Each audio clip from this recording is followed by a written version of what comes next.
Welcome to the Cherland podcast, where I, Connor Cherland, meet up with a musician, ask what makes them tick, what inspires their songs, and then hopefully they play me some songs in return. And today we have John Davey. It's kind of an interesting one because John and I have never met in real life. Because of COVID, I haven't been able to meet as many musicians as I would in normal times. So I found John by just scouring YouTube for songs that I liked and found one of his songs called Boreal Lullaby. It's the one at the very end of the show. John is an incredible songwriter, father, and you're going to hear us talk about what it's like to write songs as a dad. You have a lot less time, obviously, so that's difficult. What it's like to live on Lake Superior, and also just general songwriting inspirations like Puttin On The Ritz. So I hope you really enjoy it. This guy knows a lot, and I think he's incredibly talented. So please enjoy. Great. So you already got into it. Like right now you live in Michigan. On your website it says you live on Lake Superior. Are you like a lake boy through and through? Like, do you water ski? I have water skied before, and I really like it. I've never water skied since I've lived here in Marquette, though. I don't really know anybody here who has a boat. I knew like one guy who had a boat, but it's not really one that you could water ski on. Is it Well, like I a guess big I enough have two. lake to do it? Oh yeah, yeah. It's a huge lake. I mean, I think it's the biggest lake. There might be one in Russia that's actually deeper, but as far as like the Sure. area that it covers, it's the biggest. But the water here is really cold all the time, except for like Sure. maybe 3 or 4 weeks in the summer.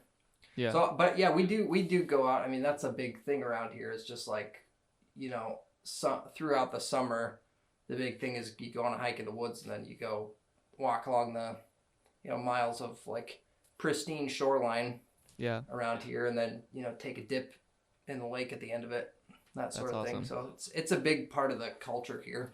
Even in Yeah. the winter, right now, like Lake Superior doesn't really freeze over very often because it's pretty windy out here and stuff. But Mhm. recently, it's been so cold for like probably 2 weeks that it's actually frozen over. People are going out there on skates and Oh, stuff. really? Yeah. How do you know how far you can go out without going through the ice? Well, it's definitely something they caution people about. Yeah. Like the like well the part around here, just kind of around the corner from where I live, is it's called Lower Harbor, and they have this big wall that goes out and it kind of separates the main part of the lake where there's huge waves from the area where they have the marina and stuff. So the water's pretty still there. So when it gets cold for a few days, usually that freezes over. But farther out on the lake, the general consensus is don't go out there unless you really know what you're doing. And even then, maybe Yeah. maybe pay attention. Yeah. So where were you before Marquette? So I've lived here since 2015, and before that, I lived in Nashville for a year and had a lot of fun there. Went to a lot of concerts and dive bars, and had generally a pretty good time, and just worked at a couple of different places. And then and before that, I lived my whole life in West Lafayette, Indiana. But I toured extensively, just sort of cutting my teeth on, and learning how to play in rooms and noisy bars, house shows, and Right, right. and just spent a lot of time writing and all that. And I made a couple of records during that like time.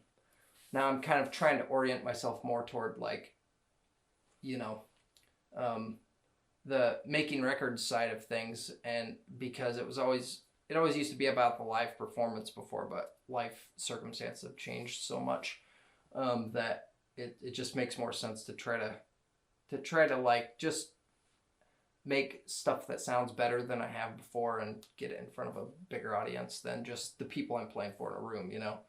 Although that's like to me that's like kind of the biggest thrill really is just going and playing like music for people, and trying to like capture an audience's attention. It's a good challenge every time because the variables are always so different. Mm-hmm.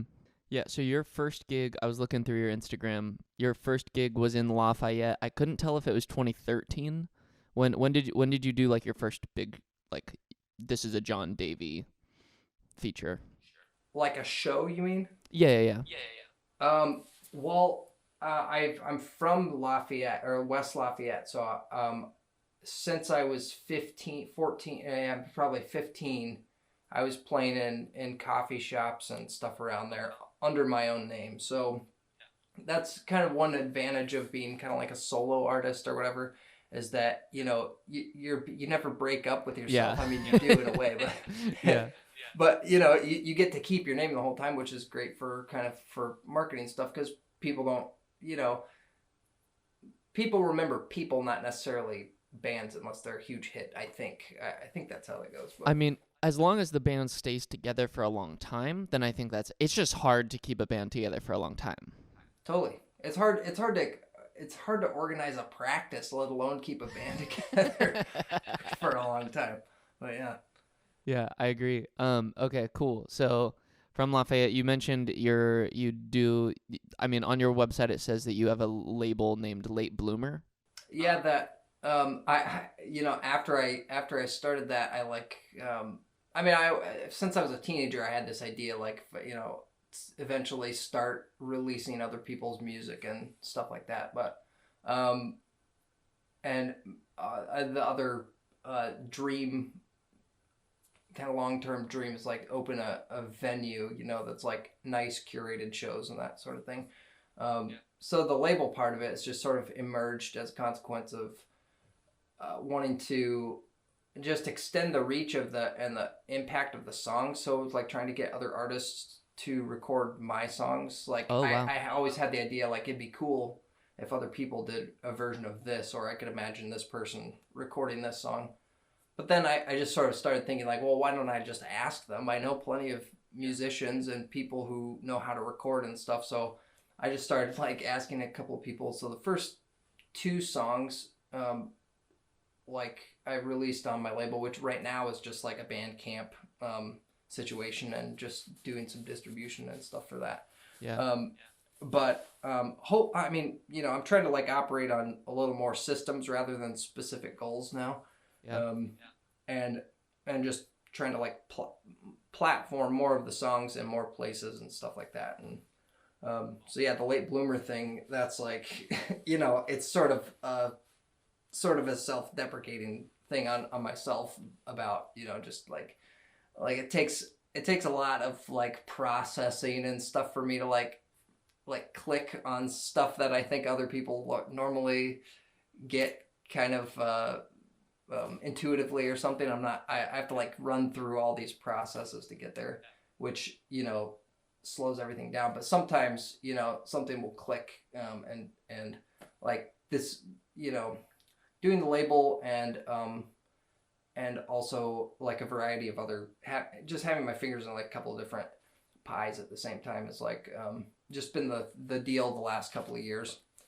That's interesting. I'd love to.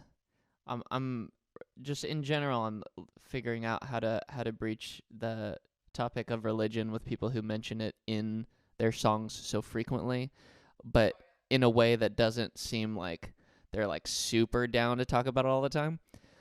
Hey, I'm into it. I'm from that world, and also I'm still kind of curious about it, even though I feel a little bit detached from it in some ways. But yeah, I'm always, like, interested in talking about that kind of stuff. So Yeah, on your website it says that Q and Boreal are both fruits of a tree transplanted, which is just great phrasing, great job. And then two, like, I mean, there's just like a ton of like Christian mythology inside of your songs being referenced. Uh, like I really enjoyed. I mean, the record's called "Toss Your Javelin," and like, which I thought was like a reference to the Bible saying that, like, children are like arrows in the hands of a warrior or something. Um, and you say, like, toss your javelin across the chasm for generations or something. And And I was like, that seems like a pretty similar thing. You also like have a daughter, so I was like, I feel like that's what this is about. Um, can you speak to the feeling of like being transplanted from something while still, I mean, it's still a very common American reference point. So like, what do those words mean to you now? Um, yeah. Okay. So there's a lot in those. That's a good question. I've got that question before. So just touching on the religious imagery thing, there were a couple of when I was like coming up and I was just first starting to write songs. There were two kind of maybe two or three reference points for that where I would hear stuff that didn't necessarily have a religious element to them, but but used a lot of like biblical imagery. One of those was the band Brand New, which was a big influence on me. And then Iron and Wine, Sam Beam, he uses a lot of like biblical imagery. A lot of it's kind of wrapped up in like southern, southern mythology and stuff as well. So I liked that. I liked the ease with which those people kind of played with that imagery without it being too kind of like precious or preachy or even I liked that. So but the just having like so I moved twice, like two times, basically to different states in a period of like a year basically. In 2014 I moved to Nashville, and then 2015 I moved up here to Michigan. So that's sort of like double degrees away from sort of like where the center of my universe was for my whole life. Sort of threw me, I felt like I was kind of on a drift a little bit. And I came here to be with my now wife, and so that was sort of the center point of that. But still, just the difference between northwestern Indiana and the Upper Peninsula of Michigan, just the way everything looks, the way people talk, everybody's cultural references are different. It felt like I was kind of on a different planet almost, and I didn't write songs for like a couple of years. So I was kind of determined to plant myself in a place and sort of like stabilize. And when I dug into that and like started rooting myself here. That's a funny way of saying that.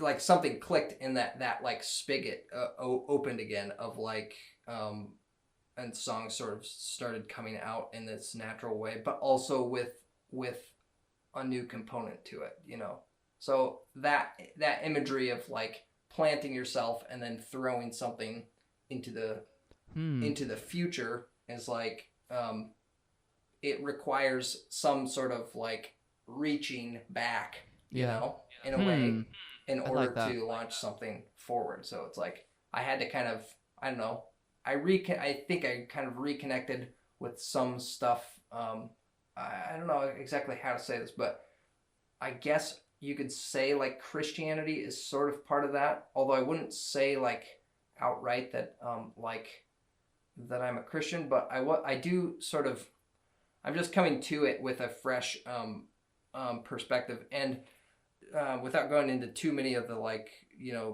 specifics of it, I sort of got away from Christianity like pretty solidly for a couple of years, and was almost even like evangelical in the other way, where I would like try to persuade people to not be Christians. Sure, yeah.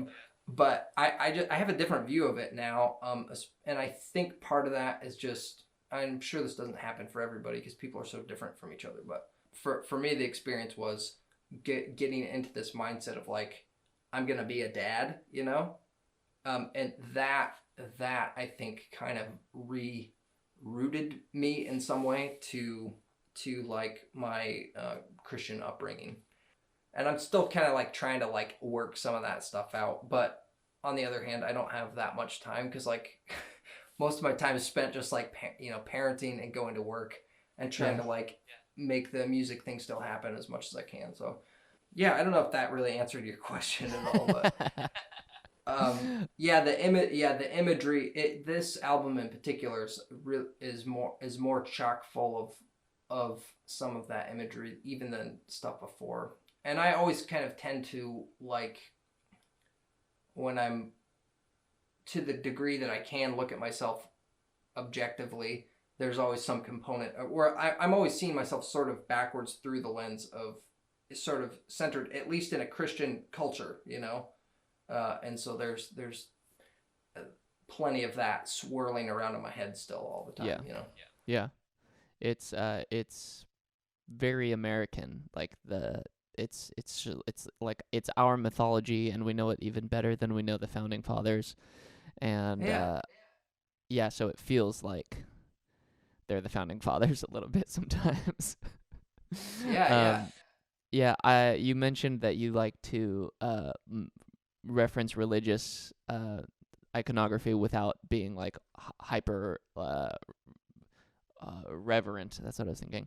And that's a good way to put it. In Toss Your Javelin, you say a line where you say John was there too, though the telling sucked. And I thought that was a very cute throwaway line as as a Bible joke. I never even put that together. I actually, I don't know if, it works because my name's John, but also that song in particular, which sort of like became kind of the grain of the rest of the album, just as far as the themes and stuff go, came about from a conversation I had with these two guys that I worked with, and they were like best friends that they grew up together, and then one of them was telling me this story about his friend who was there, like his dad, like what, as a little kid he watched his friend's dad pull a tree up out of the ground, like just with his hands. It was like a sapling, but he actually was just like some brute apparently, and just pulled a tree out of the ground with everything. And like that story, as bizarre it sort of gave me an idea of like where our you were talking about like mythology, like where our stories of heroism come from, and how they sort of get translated through culture. And I thought it was interesting that it was sort of like being presented by a grown man, but his description of it was through the perspective of himself as a child, seeing this person who's much bigger than him sort of do something that seemed impossible, so that like I was already kind of thinking a lot about like heroism and stuff around that time, and so that story just kind of lit up my brain. His father pulled with hands, I can't remember, with hands that hold the child, the sapling from the earth with all its roots. According to John, who was there too, though the telling sucked, the bones of it were true. It is kind of that it's that gospel thing, because you have the four gospels, Yeah. Everybody has sort of a different take on what happened around, Jesus, like in those times or whatever.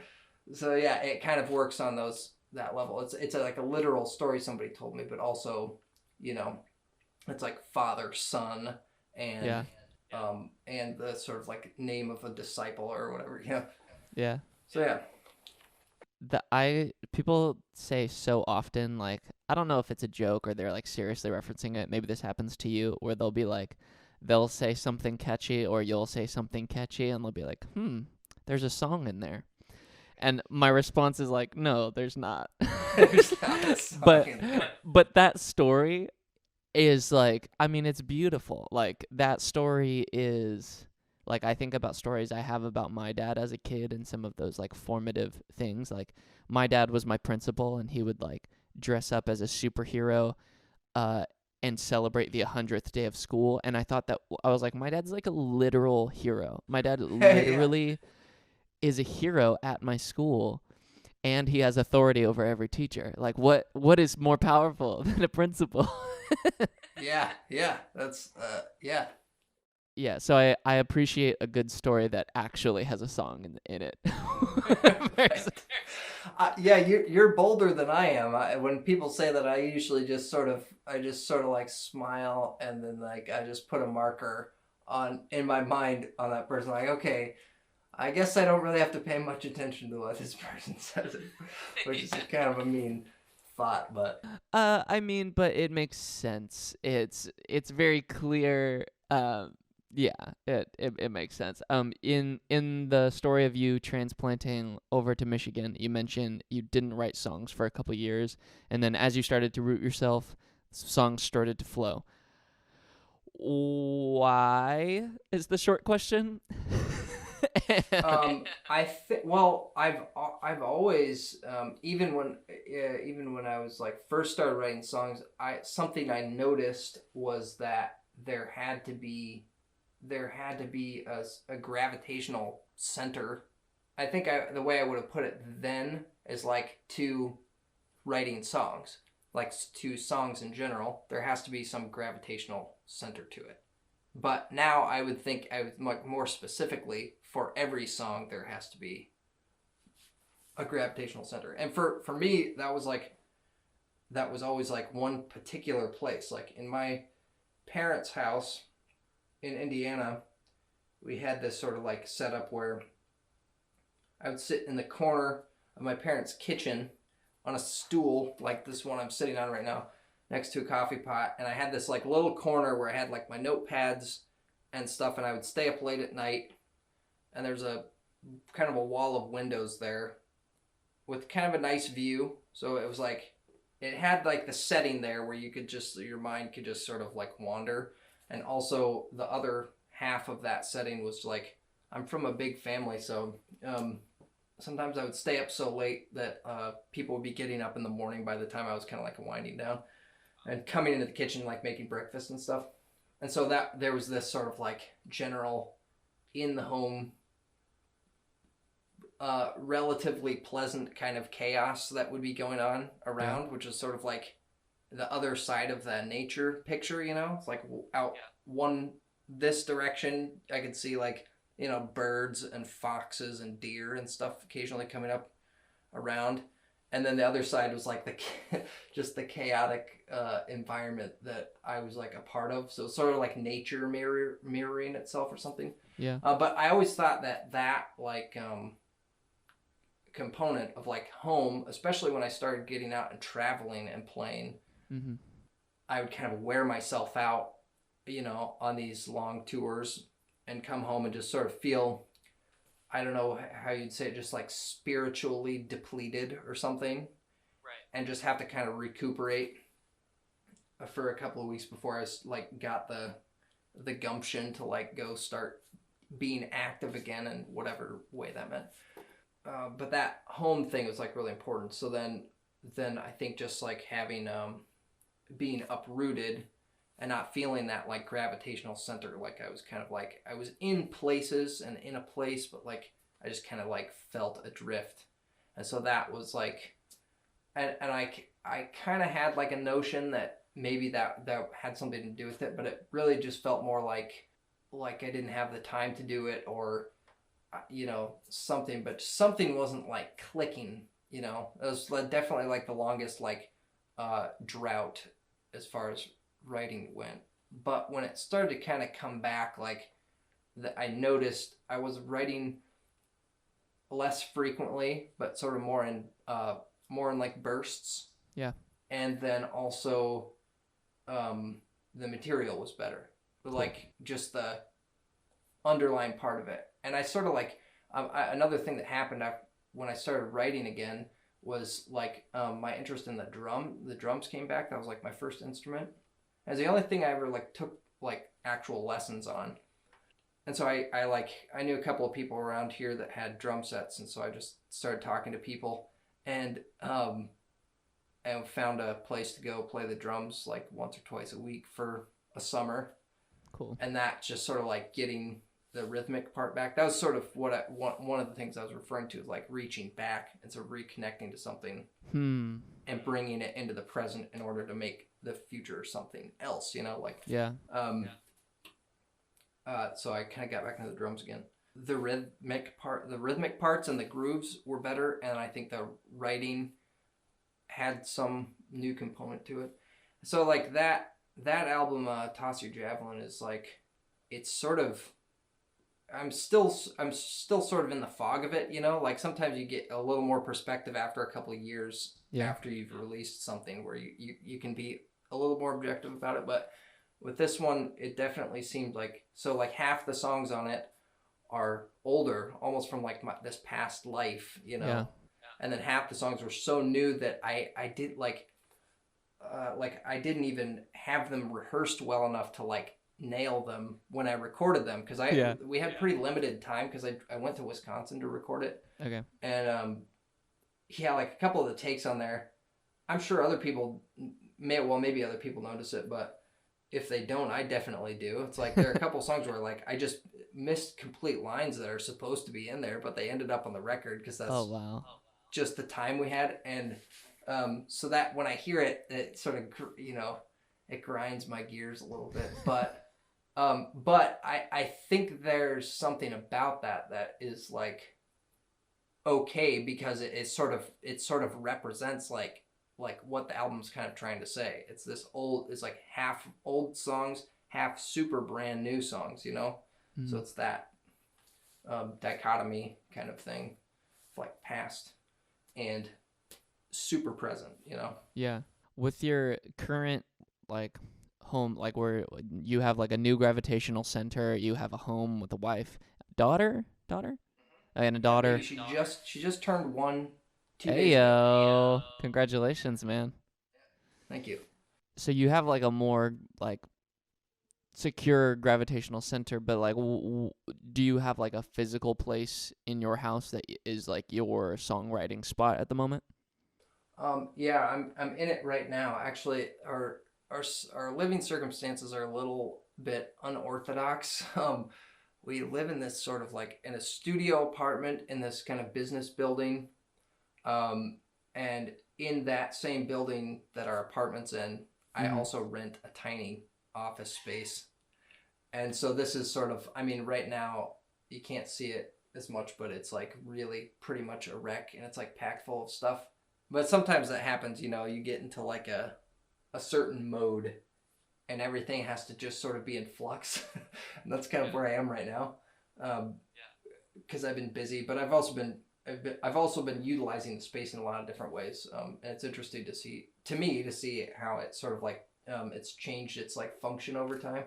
Yeah. So this is kind of like, I just go out this like back door and then down this hall, and then I'm at my office space, and it feels like a totally different setting, you know, even though it's just 10 steps away from where I live. So, and like I just use it as like, I have a band practice in here. I have one guy that I play with kind of consistently, who I met right when I moved to Marquette pretty much. And we played enough, like I had a full band when I first moved here for like a year and a half, and then that kind of broke up. But I started playing again with the drummer from that band, because during our practices, you know, there are like three other guys besides me. And you know, it was a lot of fun. I like learned a lot from like having to be like a front man in a band. I'd like played guitar a little bit and filled in on bass and stuff for a couple of rock bands, but like having a rock band and then having to kind of be the lead person in that taught me a lot, just about like presentation, and also like the range of like dynamics that you can utilize with other instruments in the mix. Got the wheels turning a lot again, you know.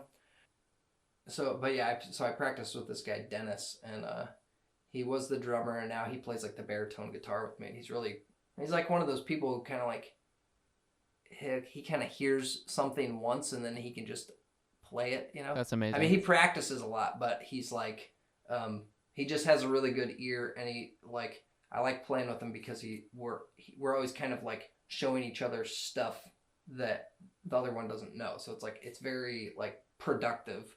Yeah. And for a while there, we were getting together like once a week pretty consistently.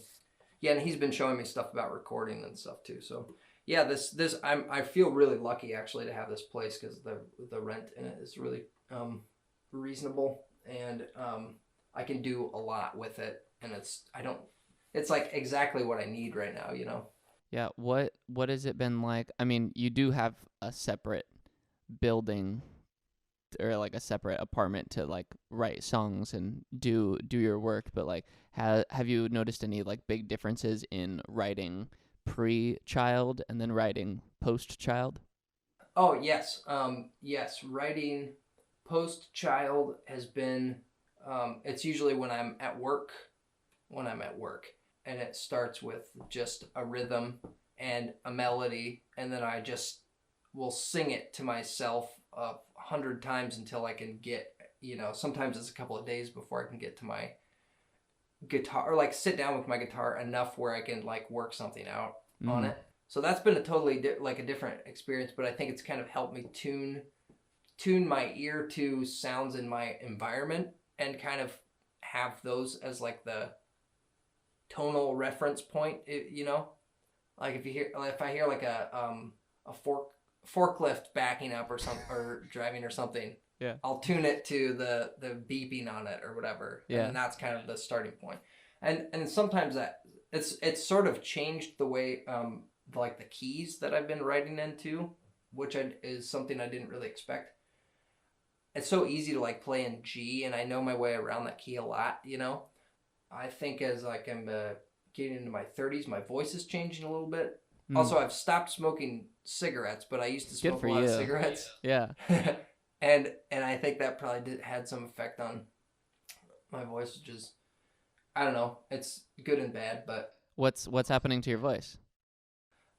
I used to be able to sing really high Okay. all the time Yeah. and lived mostly up in this range. Yeah. And then and I can still get there sometimes if I'm like if I have a period of time where I can sing a lot, Mm-hmm. but it's definitely like lowered, which is, you know, it has some advantages, but also I mean everybody's kind of foolish, I guess, in their 20s in some way, but like I was I don't know, I was just a little bit maybe more reckless than some people, just in the sense that, you know, I didn't have anything. I was pretty aimless, and so anything that sort of came along my way, I was like, yeah, sure, let's let's go for it.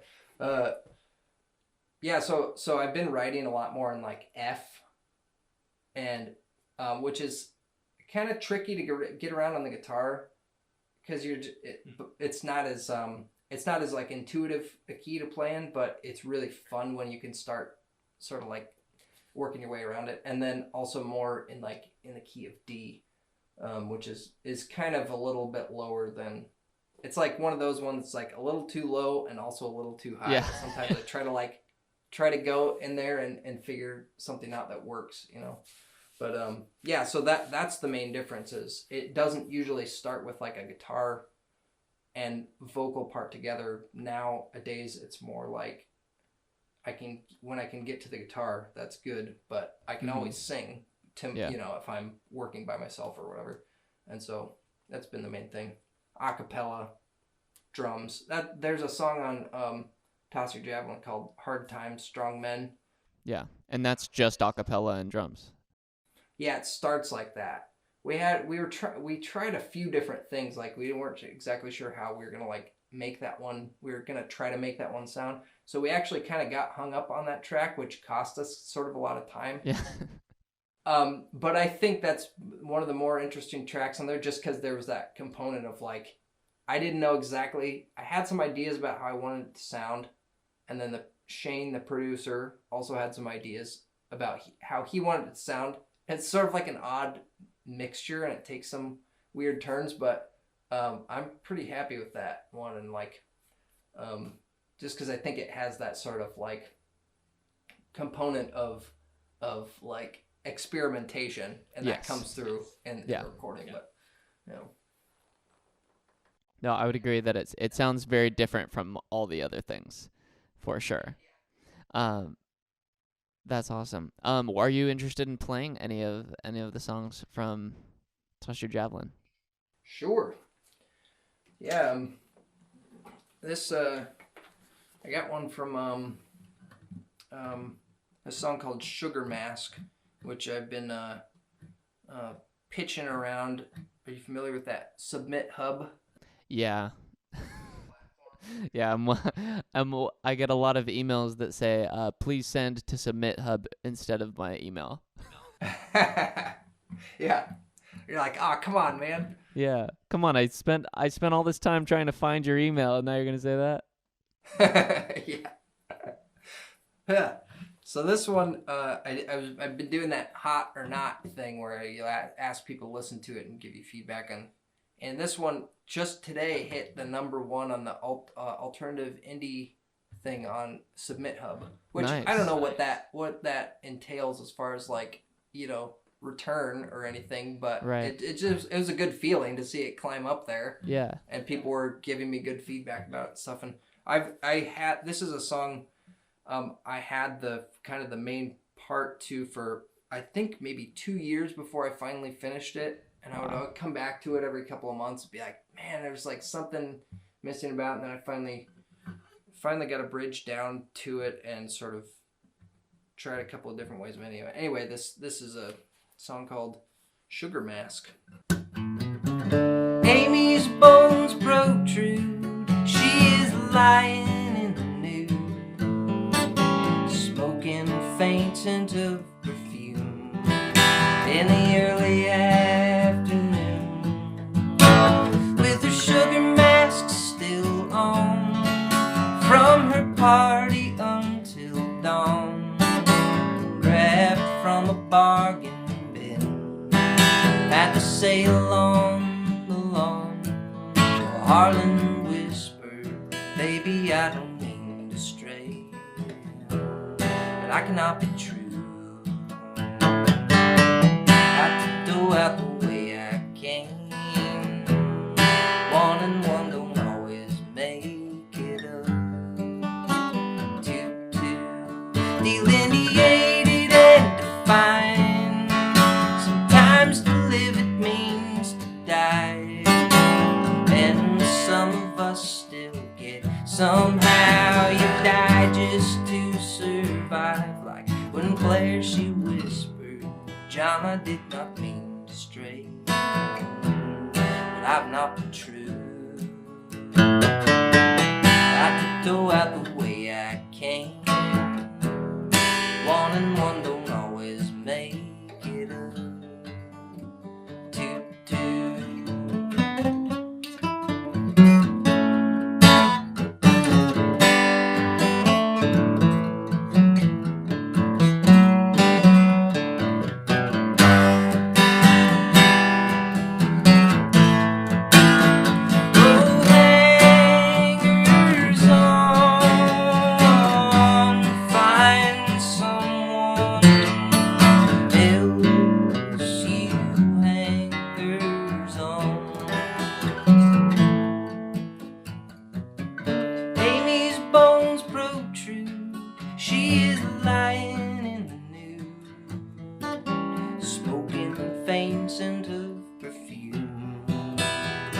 In the early afternoon.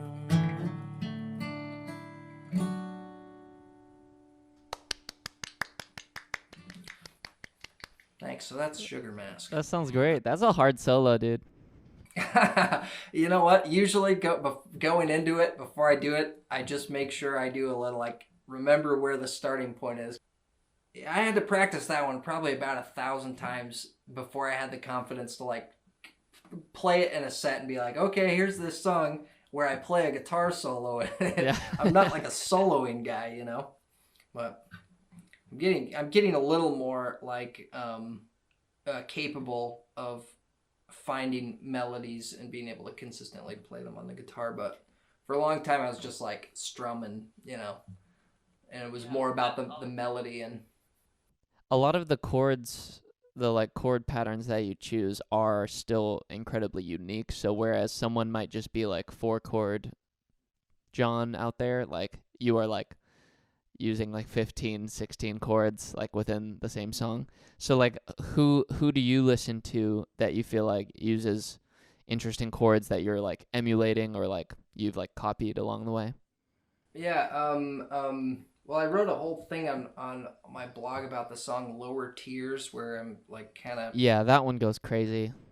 that one was sort of started just kind of as an exercise in an experiment and trying to like play with a handful of chords that I had just learned. And that's usually how I'd like get something down, learn something, is to immediately incorporate it into something that I'm working on that's Right. like maybe in a similar key or something like that.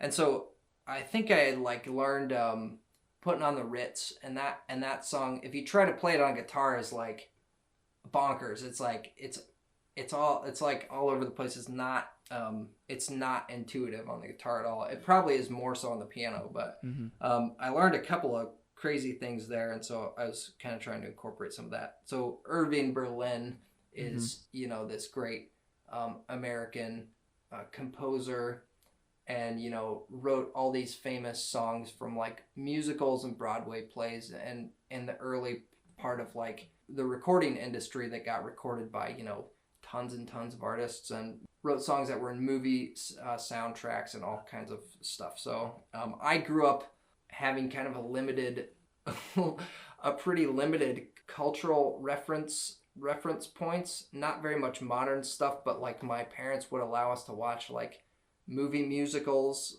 from this, I don't know what they call it, the silver screen era of Hollywood, like the 40s and 50s and stuff like that. Cool. And so a lot of those Irving Berlin songs, I didn't even know it was him. I would just hear actors singing them and dancing to them and stuff. And so then when I sort of made that discovery, I was like, oh my God, this guy wrote like half the songs of my like childhood, and like they're all in my head, and I didn't even know who it was. It's like one of these guys. A lot of his stuff is kind of complex, but I learned that he would always only write in one key on his piano. I forget what it was, and then he had this kind of piano that he could tune, or like had a lever on it that would transpose what he's writing into other keys. And you just move the whole keyboard to a different set of strings in the piano, I guess, is how it works. And so then, he could have it in any key he wanted to. But he was always just composing one key, which I thought was funny. Yeah, so Irving Berlin, some of that early American sort of like jazz influenced stuff. And then I would put Paul Simon in that category, because I think Paul Simon has such a knack for like writing these incredibly complex like movements on the guitar and like orchestrating other instruments around that, and picking really complex players, but also always holds down like pop melodies over these like wild things that he's doing on the guitar. So those are two kind of great sources of inspiration, especially for the more like the stuff where I was like trying to get better as a guitar player, leaning into like the complexity stuff. I still prefer though like something simple, because I think it's more effective like on an emotional level usually. Right. And like I'd rather write songs for people, just normal people, and and not just for musicians, Right. or something. But that there is sometimes where like I'll do kind of like an experiment or an exercise in songwriting that will then turn into something where I think, okay, well, I think I can share this with people outside of my like weird little circle of friends, Right. And it might get a positive response. And I think Lower Tiers is one of those. And that was actually kind of like, I had that song forever. Like, actually, it was right after I recorded. I don't know if you found this or not with the songs that you record, but like you'll have a bunch that you're working on, and maybe you'll have them for a long time, and then you record them, and it's almost like this big flush, and you like get it out of your system. Yeah. And now it exists not internally, but like on a record. Right. And then you have all this open space now for like new songs to kind of like pour into that wasn't there available before, Yeah. I find sometimes that's when I write the best songs, is when I get to record a bunch of them, and then there's just all this open space, and then it's like, whatever is laying latent there in your unconscious sort of just moves up into that vacant space, and you can just sort through it, and sometimes songs come out of that. So Yeah. I don't know if I feel entirely the same way, but I like when I put a song out, I don't feel the need to like do anything more with it really, where I'm like, oh, that's like, it like feels like the finish line, so I don't have to keep, like, I don't even feel the pressure to play it at any show, like, ever. I'm like, okay, cool, we're done. yeah. I like that. I'm definitely a fan of like I can't remember. There was somebody in my early right when I first started writing who like really emphasized and encouraged me to like, if you don't like something, just throw it away forever, you know. and that's that like idea kind of like stuck with me. And so I would get really like cold-hearted like about these like songs I had been working on for a long time. Yeah. And then like I would just have like a realization like I think I don't like this song, and then I would just forget. I would just like deliberately forget it forever, you know. Yeah. And so I sympathize with that. On the other hand, I do think there is something to sort of like cultivating your catalog and like maintaining it, you know. Yes. And so that's kind of something I've been trying to do, is like going back and reworking older compositions and like trying to just play them in a variety of keys and see if anything works better, and do some like fresh editing on them and stuff. And it doesn't always like yield the results I think it's going to, but occasionally I'll sort of like remember like a song, be like, oh yeah, and then I'll go back and rework it, or try to, and then something exciting will come out of it, and then it's like I feel re-energized to like play it again. Waylon Jennings said something about like, he was like, I was on a kick for a while where I was just watching a bunch of interviews with him. He was saying like the song is the base. Songs are the basis of the music industry. Without like the compositions, you don't have, like, nothing else exists, you know. It's like so that's the sort of like bedrock is the songs. And I would go maybe a step farther and say it's like the tune, you know. I mean, the composition is important, but that's what holds that's the nest for the tune, which is like, that's what you kind of like, that's the main thing in my opinion. So anyway. Yeah. If you were to recommend that I listen to these two songs on repeat for the next 24 hours, between songs written by Irving Berlin, Paul Simon, or Randy Newman, like what are the two songs that you would be like, you're like, this is how you can properly spend the next 24 hours, like just these two songs? Okay. Well, so I don't know if this is the greatest Randy Newman song. In fact, I don't even know if it's a Randy Newman song at all, but there's a song on a Randy Newman album called Riders in the Rain.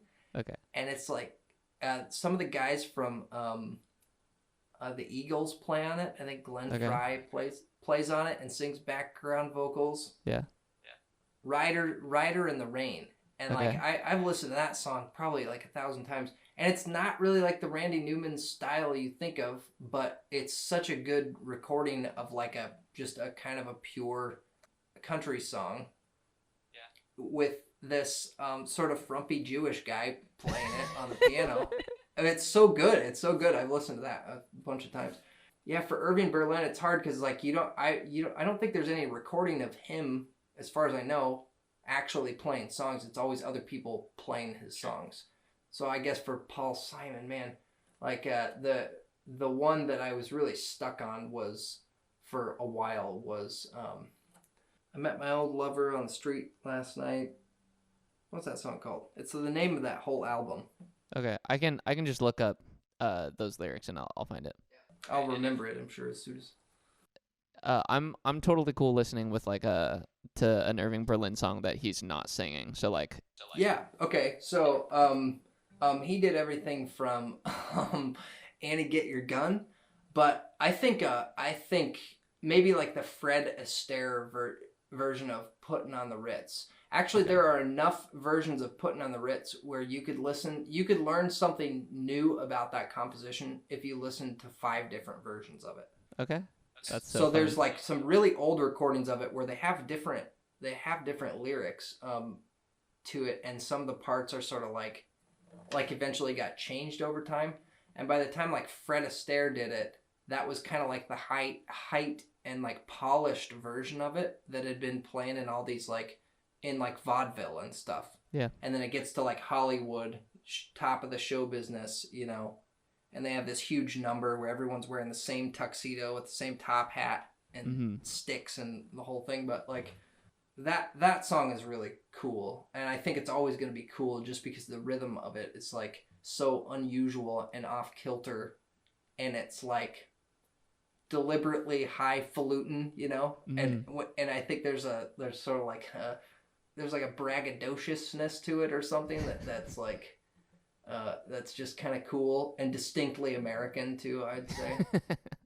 So I don't know, I like that song. I know that's like it's not a deep cut or anything, but I like learned a lot just about sort of like, I learned a lot of like about rhythm and kind of stuff from that song. So, and the phrasing of it's just unusual, and so It's fun if you can sort of like, if you can like do it and then it clicks and you can actually like follow the rhythm of it. It's really satisfying. So Nice. I like that. Puttin On The Ritz. That's awesome. Yeah, I'll definitely do that. I'll watch through a couple versions of Puttin On The Ritz. We're around an hour. Are you interested in playing us out, and then I can ask people how to, or figure out where people can find you on the internet? Most definitely. All right, so maybe because you mentioned this one from the Gems on VHS thing, I'll do this sort of, and because we were sort of talking about the religious imagery and stuff, this is sort of the first hymn I ever tried to write, and it's kind of hymn, and it's kind of not, but it's called the Boreal Lullaby. What makes something a hymn versus not? Like, is it just like... I think it's like the structure of it, and it sort of has, I don't know, maybe it has to be a somber thing, but also I'm pretty sure you're not allowed to swear in a hymn, so I sort of did a swear on the album version of it, but not on the Gems on VHS version of it. But I mostly do the not swearing one, so I think it's more of a hymn.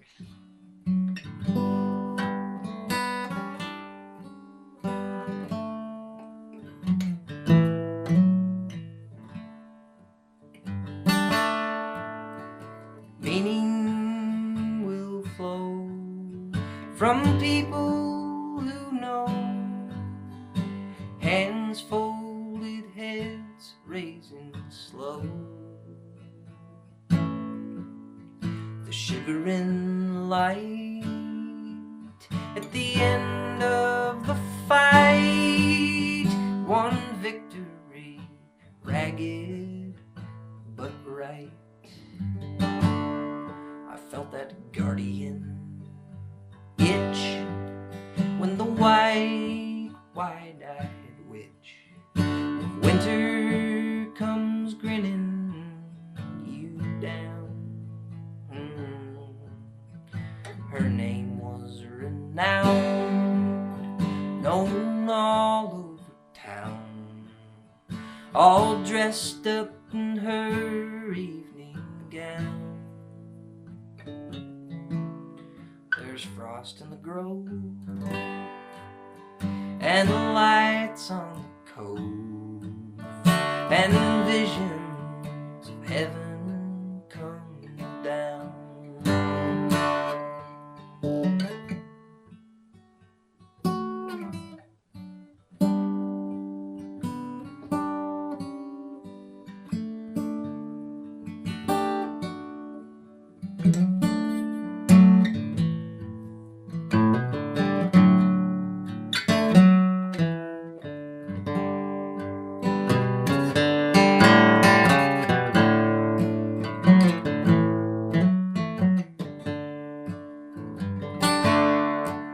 When the wire came through, what were we to do with that calumny bitter and blue? What you hold in your fist with a turn of the wrist sends shivers into the unknown. Just see how you are feeling in the morning. I'll know how to care for you there. There's frost in the grove and the lights on the cove, and visions of heaven come down.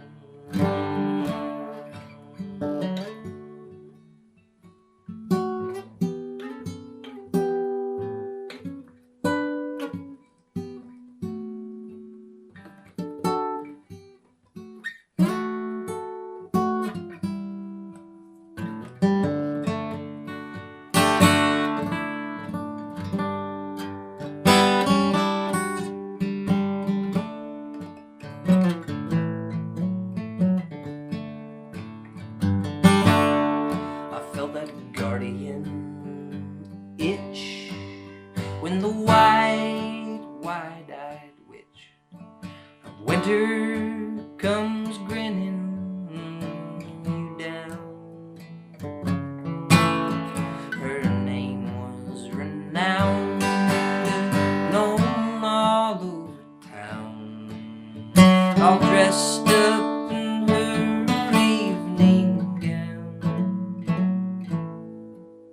There's frost in the grove and the lights on the cove, and visions of heaven come down. Ooh, there's visions of heaven come down. Yeah, there's visions of heaven come down. There's visions of heaven come down.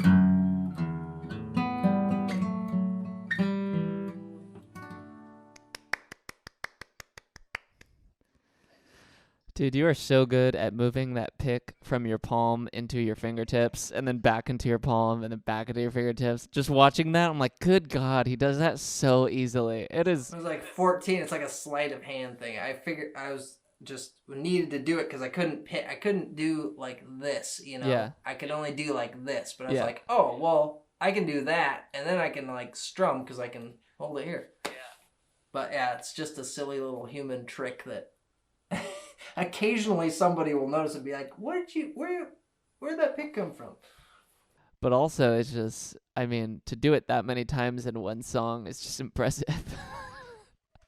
No, normal. I mean, it creates a bigger dynamic. Like, it's a much wider range of sound you can create versus like a lot of times people just start off with the finger picking and they have it hidden and then they pull it out for the strumming portion and then they stay strumming. Yeah. Yeah. I guess that's true. You gotta add a couple little things like that, I guess, to your skill, your talent stack. Yeah. One of them is hiding something very small Yeah. in your hand. That's awesome. If people want to find your music, if people want to follow along with your journey, how would you recommend they do it? The best place to go is just johndavysings.com, and it's got links to all the regular places from there.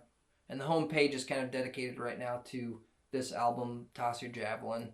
There's like, you can get it on vinyl, you can get it on CD, or just download a high quality digital version of it, or just find and listen on Spotify or whatever. Whatever your speed is, there's a little something for everybody. If you like indie rock in there, there's some stuff like that on it. And there's also a hymn, and there's a couple of kind of like experimental tracks. But I think it's kind of cohesive as an album. So yeah, just go to johndavysings.com.